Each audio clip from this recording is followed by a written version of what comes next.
Assalamualaikum warahmatullahi wabarakatuh. Perkenalkan, nama saya Alfitur Rohma dari Prodi PGMI kelas 2A.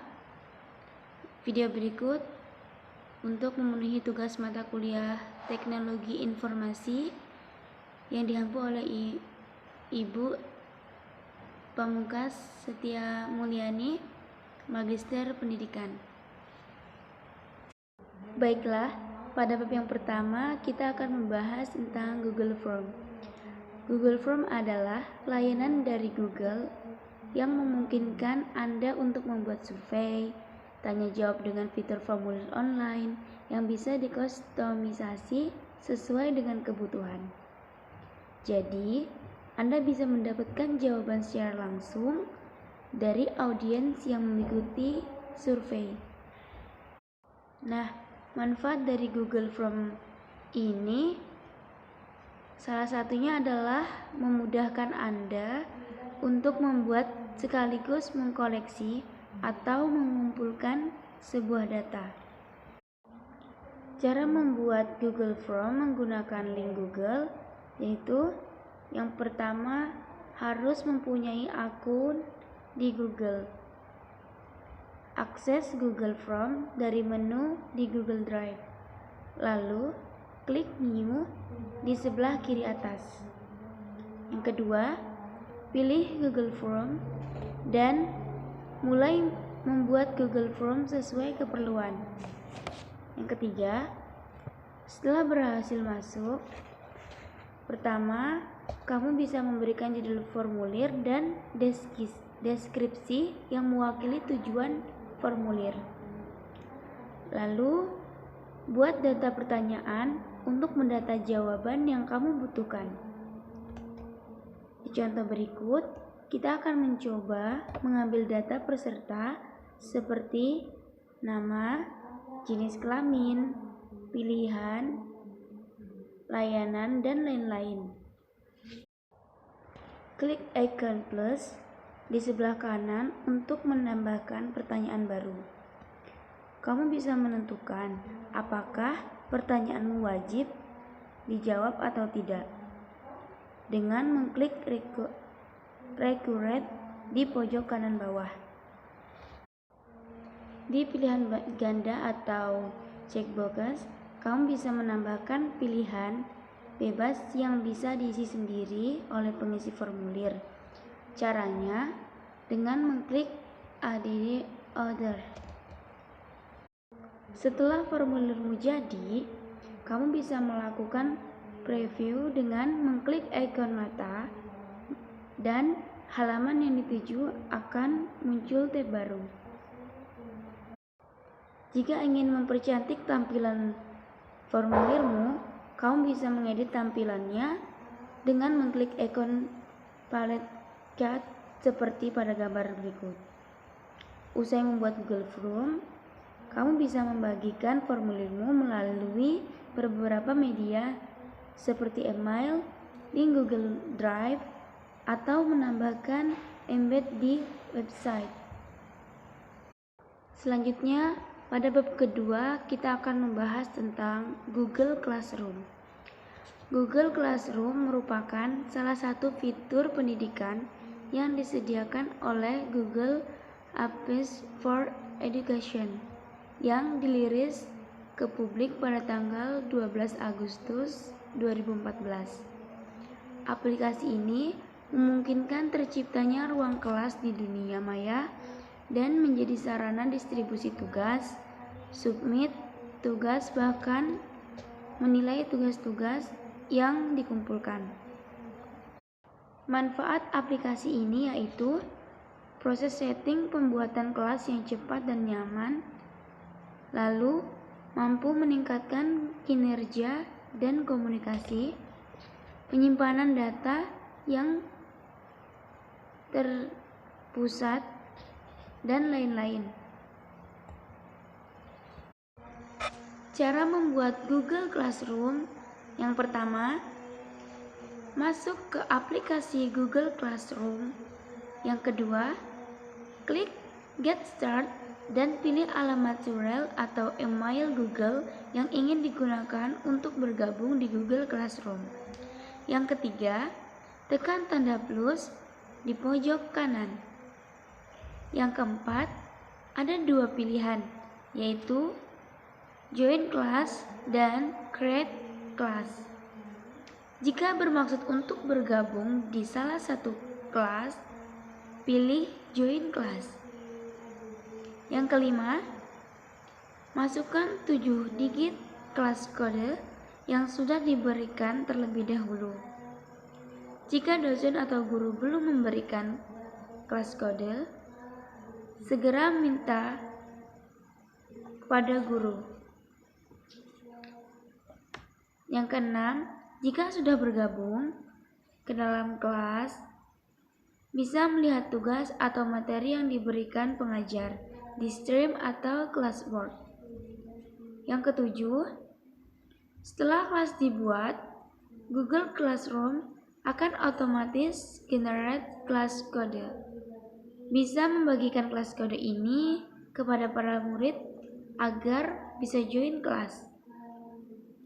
Yang kedelapan, pada bagian classboard bisa digunakan untuk menggugah materi, memberikan tugas, atau mengadakan kuis. Yang kesembilan, agar lebih mudah, pertanyaan kuis tidak perlu diketik satu persatu di bagian pertanyaan. Jadikan satu file, kemudian unggah dengan klik Add. Yang ke-10, tetapkan skor maksimum yang didapat pelajar dan tenggat waktu. Kemudian klik Archive.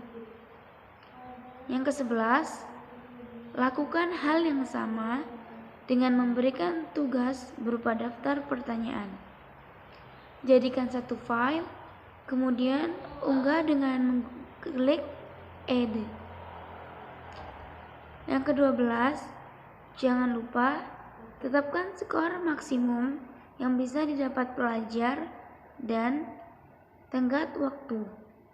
Kemudian klik As. Nah, pada bab yang ketiga, kita akan membahas tentang blog. Blog merupakan situs web yang berisi tulisan, artikel, atau informasi bermanfaat yang diupdate atau diperbarui secara teratur dan dapat diakses secara online, baik untuk umum maupun pribadi. Manfaat dari penggunaan blog antara lain yaitu dapat memperbanyak kenalan atau teman. Blog bisa dijadikan media publikasi, media iklan, penawaran bisnis perusahaan, catatan harian, dan lain-lain. Bagi pengunjung blog, juga dengan cepat dapat memberikan respon terhadap posting blog melalui komentar yang dapat langsung dituliskan di blog tersebut. Cara membuat blog yaitu yang pertama, silakan kunjungi situs http://www.blogger.com. Yang kedua, klik sign in pada pojok kanan atas atau create your blog. Yang ketiga, klik tombol bertuliskan blog baru. Yang keempat, isilah nama judul blog serta alamat blog yang diinginkan. Jika alamat yang diinginkan tidak bisa digunakan, masukkan lagi alamat lain yang masih tersedia. Jika alamat blog yang tersedia, silakan klik anak panah yang bertuliskan blog baru. Yang kelima, silakan pilih template yang Anda sukai. Kemudian, klik buat blog. Yang keenam, lanjutkan dengan klik tombol mulai blog. Yang ketujuh, setelah masuk post editor, silahkan isi apa saja. Disarankan untuk langsung posting. Biasanya jika tidak langsung posting akan terjaring robot anti spam milik blogger dan blog Anda akan jadi locked. Contoh, hello world, klik tombol pertinjau. Pada bab keempat, kita akan membahas tentang aplikasi KineMaster. Aplikasi KineMaster merupakan aplikasi mobil yang secara khusus dirancang untuk membantu pengguna dalam memodifikasi video dengan semua tools yang sudah disediakan di menu tampilan, dari video biasa menjadi video yang lebih menarik. Perangkat lunak ini dikembangkan oleh Next Streaming. Perangkat lunak ini pertama kali dirilis pada tanggal 26 Desember 2013. Cara membuat video merupakan pada aplikasi KineMaster, yaitu yang pertama, cari dan install aplikasi KineMaster terlebih dahulu. Yang kedua, buat project dan pilih aspek rasio. Ketiga, pilih media yang ingin diedit seperti video, gambar, dan lagu. Yang keempat, tambahkan layer berupa efek teks dan sebagaimana seperti efek blur, teks, tulisan, stiker, dan lagu. Yang kelima, ambil dan tambahkan foto dan video. Bisa dengan mempersiapkan media yang ingin diedit. Tapi, foto dan video bisa ditambahkan secara mendadak dengan memotret atau merekam langsung dari aplikasi KineMaster. Tinggal klik simbol berbentuk shooter yang terletak di tengah antara menu-menu lainnya. Lalu akan muncul dua menu berupa kamera untuk memotret foto serta camcorder untuk merekam video. Tinggal dipilih salah satu. Yang keenam, tambahkan transisi. Carilah tombol berbentuk plus di sela-sela media pada lembar proyek. Tinggal pilih salah satu, kemudian tap simbol checklist. Yang ketujuh, gunakan fitur trim dan split. Jika ada klip yang durasinya berkepanjangan, atau posisinya mau dipindahkan, Anda bisa menggunakan fitur ini. Jika ingin memotong durasi, pilihlah menu trim to right of prior. Jika Anda ingin menyingkirkan durasi ke sebelah kiri, prior,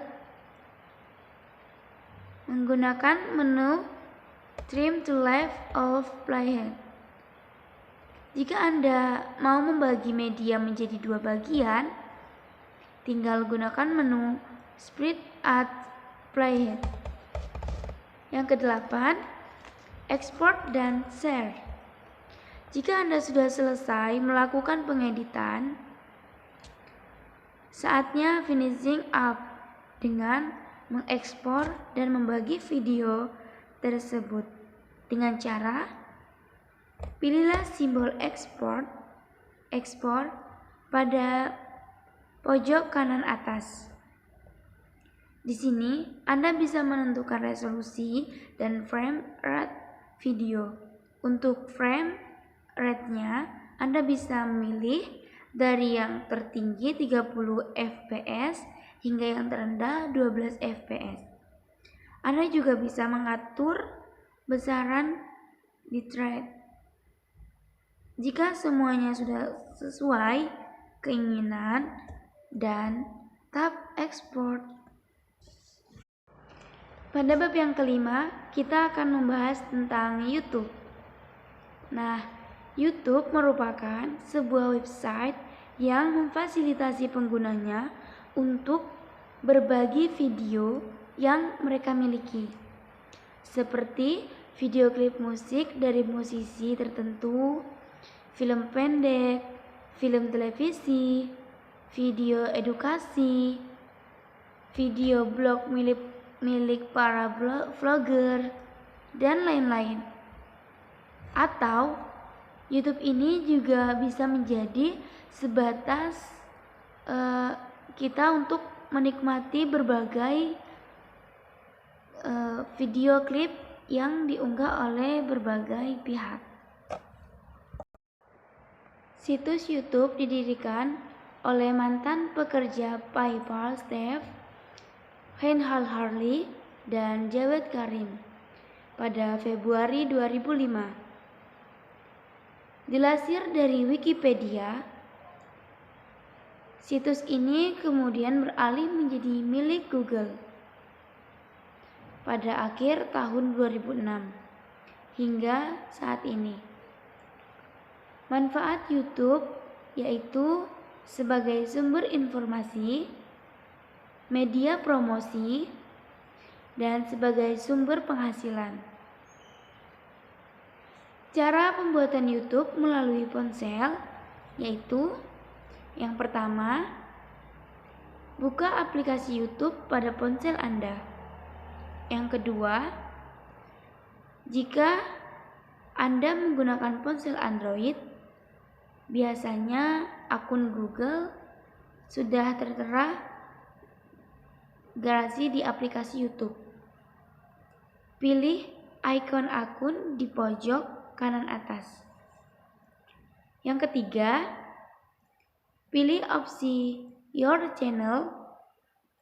Setelah itu akan muncul pop-up untuk mengisi nama channel. Isi nama channel sesuai keinginanmu. Yang keempat, klik Create Channel. Yang kelima, channel YouTube sudah berhasil dibuat. Ubah foto profil, deskripsi channel, dan kamu juga bisa memberi tautan ke situs atau media sosial lainnya. Nah, di bab yang terakhir atau di bab yang keenam, kita akan membahas tentang cara membuat PowerPoint dengan menambahkan hyperlink. Nah, sebelum itu kita akan membahas dulu tentang Microsoft Office PowerPoint. Nah, Microsoft Office PowerPoint adalah sebuah program komputer untuk presentasi yang dikembangkan oleh Microsoft di dalam paket aplikasi kantoran.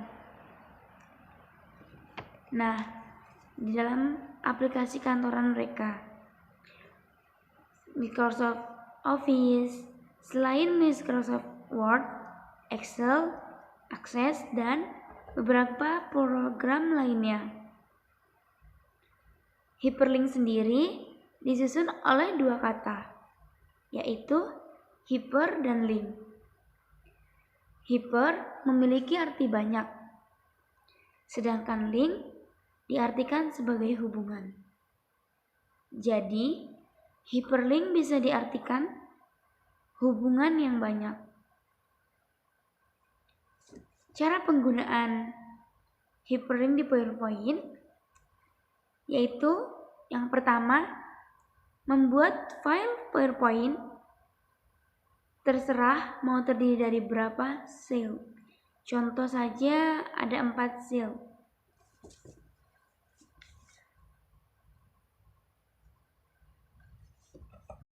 Baiklah, setelah kita membuat PowerPoint-nya terlebih dahulu, selanjutnya kita bisa contoh saja klik sel yang pertama dengan klik menu insert, kemudian shapes.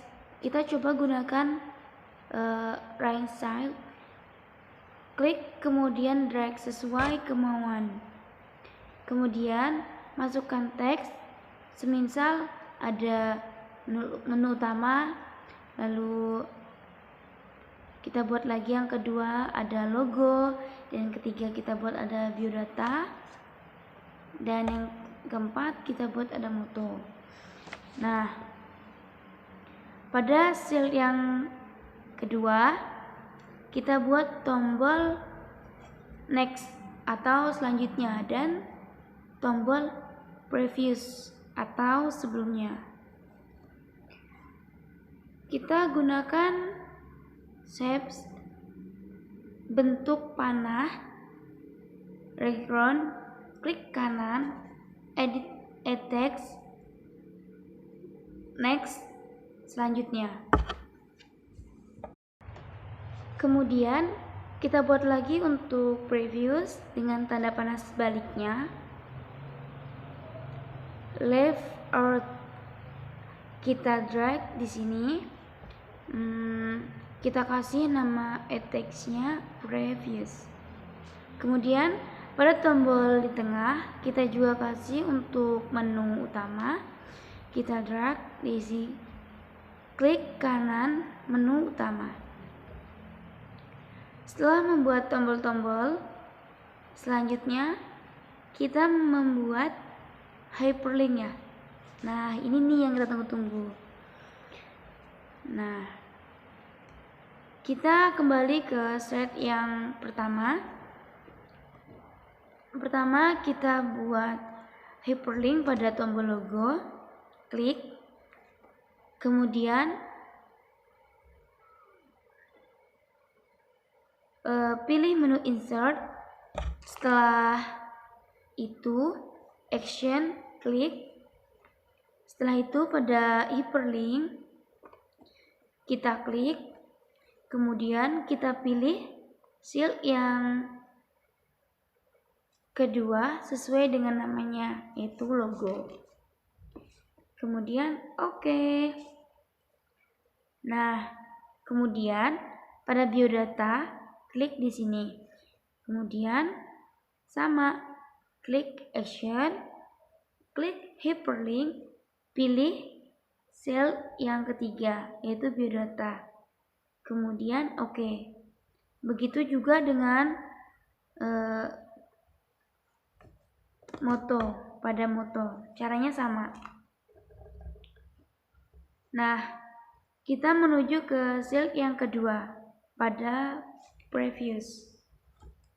Nah, pada previous ini kita klik action, kemudian kita klik hyperlink.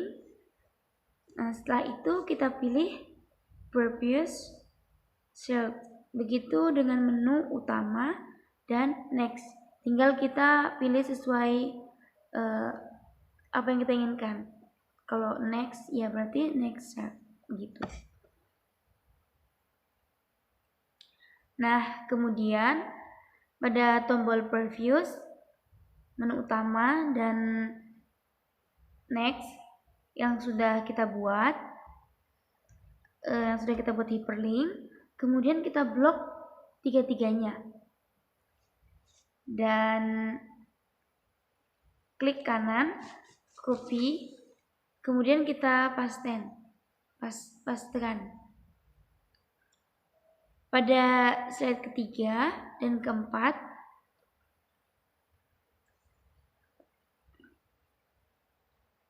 setelah kita pastikan pada slide ketiga dan keempat, pada slide yang terakhir, pada tombol slide-nya kita ganti menjadi selesai.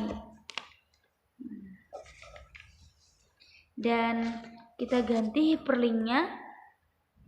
Setelah selesai, kita coba tampilkan dengan cara self show, kemudian from being.